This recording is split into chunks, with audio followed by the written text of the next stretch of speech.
Hey, Kentucky, this is Mary Jo Perino tonight. Governor Beshear lays out a plan to reopen Kentucky business. Social distancing is working, and college athletes will be able to take endorsements. All that and more is next on Hey, Kentucky.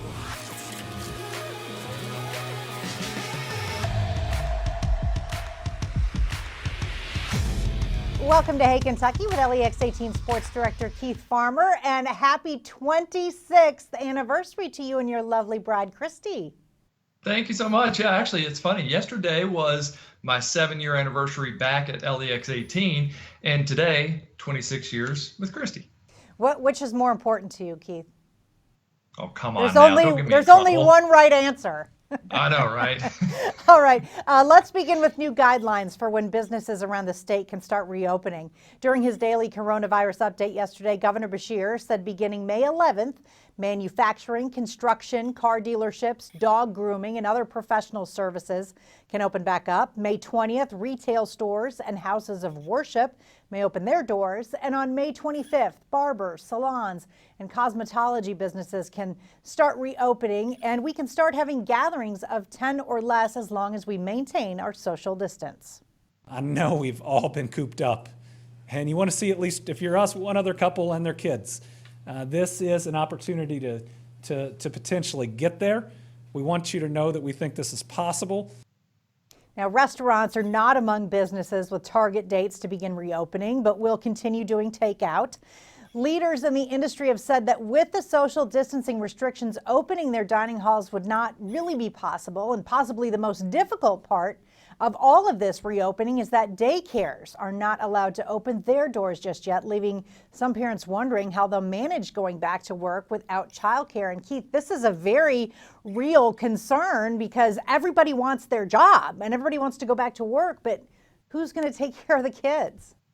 No doubt about it. I mean, I'm fortunate that mine are not that young, and I don't have to think about that. But you're right. Once we start bringing that up, you think, hey, how am I supposed to go back to work when I've got young kids? And I don't know what the balancing issue is there, but we certainly need those daycares to be able to open up soon and get everything going. Well, and there's not even a date set for that yet. That's beyond May 25th. So we're talking probably into June. Now, a big step to reopening businesses is to have a healthy at work plan to submit to show they have the necessary changes to keep customers and employees safe and not spread the virus. The Kentucky Retail Federation says they have a single plan ready to submit for all retail businesses to follow. The Federation represents a wide range from big box retailers to mom and pop auto repair services. Everybody's ready to go. But nobody wants to open too fast or do it in a way that sees a big spike in cases, and we have to start this all over again. Another organization representing the business community has conducted a survey to attempt to illustrate the impact of COVID-19 on Kentucky's economy and what the best way to reopen would be. The Kentucky Chamber of Commerce polled over 400 businesses and found that nearly 80% have lost revenue during this time, and a majority say they support a phased-in reopening of the state. And that seems to be the way all the states and nationally is a phased reopening. I mean, that really says something, doesn't it, that these retail stores realize how much they've lost out on, and yet they would like to phase in the opening and take it gradual because they don't want to take a step back and have to go through this again. No, nobody does. All right, to some good news. According to a new study from the University of Kentucky, all the social distancing has been working. The study released by the Institute for the Study of Free Enterprise at UK shows that if measures had not been taken, the number of COVID-19 positive patients could have been a staggering 45,000 by April 25th. That suggests around 90% of cases may have been prevented by the healthy at home actions taken and possibly spared nearly 2,000 lives just here in Kentucky. The study concludes that across the county, shelter-in-place orders like Kentucky's Healthy at Home one have been very effective in preventing the spread. So at least it's not all in vain. I mean, those numbers are so much larger than what we have seen. It's amazing, and it almost makes me wonder if when we don't get to the fall and the winter season where we do start having some flu situations, maybe some businesses will have people working from home. It won't be quite a quarantine like we've gone through, but businesses will stay open and such. But just, hey, if you can work from home, do it. Yeah, and now that we know how we can do it, I think we'll be better prepared. All right, some members of the horse racing community are upset at the way Governor Beshear has handled the sport. Liz Crow, a prominent bloodstock agent and racing manager, said on a National Thoroughbred Racing Association conference call that she is very frustrated with the way our governor has handled this situation in Kentucky, and that she thinks we safely could have returned to racing a few weeks ago. Arkansas, Florida, Oklahoma, and Nebraska have reopened tracks for racing without spectators. One of Crow's main frustrations is that she says people are already still going to the backside at Churchill Downs to continue taking care of horses, so it would only take a few more people to get spectatorless races up and going. Churchill Downs announced this morning that it would be delaying a planned $300 million track expansion that included a new hotel and gaming facility. This would have been Derby weekend, Keith. Now it's scheduled for the 5th. Should we have started horse racing without spectators a while ago? I agree with her. I think we definitely could be doing horse racing right now, because there probably are enough people on the backside that at Churchill Downs, all you need is the people on the front side that are loading the horses, getting them into the gates, moving the ambulance that's following. It really would not take a whole lot of people over there to make sure we can have racing, and all the betting can be done online. And those extra people wouldn't be working in close quarters. They could be distance apart and still do those jobs. All right, with so many people hurting during the coronavirus shutdowns, LEX 18 and the Scripps Howard Foundation are teaming up with God's Pantry Food Bank for the Hope Over Hunger project. If you need help or would like to support, just go to lex18.com/hope.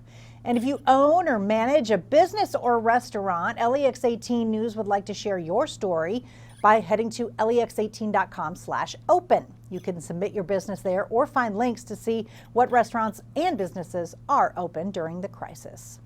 Yesterday, the NCAA Board of Governors recommended that student athletes be able to make money off their name, image, and likeness in a 31-page plan. In the plan, players would be able to have endorsement deals like side businesses, like summer camps for kids or sign and sell autographs. But the school cannot be involved in any way. So if a player was paid for an appearance, they couldn't wear their uniform or have anything with the school's logo on it. The plan also doesn't allow for the return of popular NCAA video games because there's no players' union to cut a group licensing deal with. The NCAA hopes to have this in effect for the 2021-2022 school year. Of course, the big question is if the NCAA had done this sooner, with many players from Kentucky and other schools going to the draft that may not be projected very high or get drafted at all, could endorsement deals have enticed the likes of, say, reigning SEC Player of the Year Emmanuel Quickley to come back to school? Quickley told Kyle Tucker of The Athletic, quote, "absolutely would have made me have second thoughts about leaving." Keith, I'm not necessarily sure that the money that Emmanuel Quickley could make at the next level would, coincide with what his endorsement deals here would be. But I can see some guys making a decision based on that.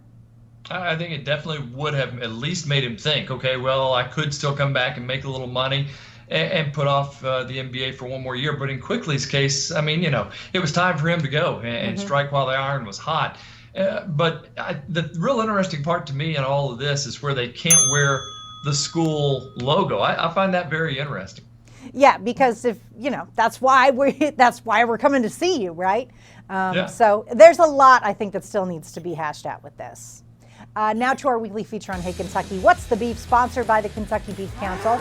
Kentucky Senate Budget Chair Chris McDaniels is calling for a criminal investigation of former Brady Industries CEO Craig Bouchard after reports he misled the board and Kentucky state officials.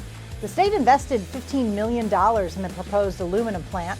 McDaniel says he will push for the state to get that money back if the project in northeastern Kentucky doesn't move forward. And that's tonight's edition of What's the Beef? Up next on Hey Kentucky, I will chat with Secretary of State Michael Adams on how the upcoming primary in June will look a whole lot different.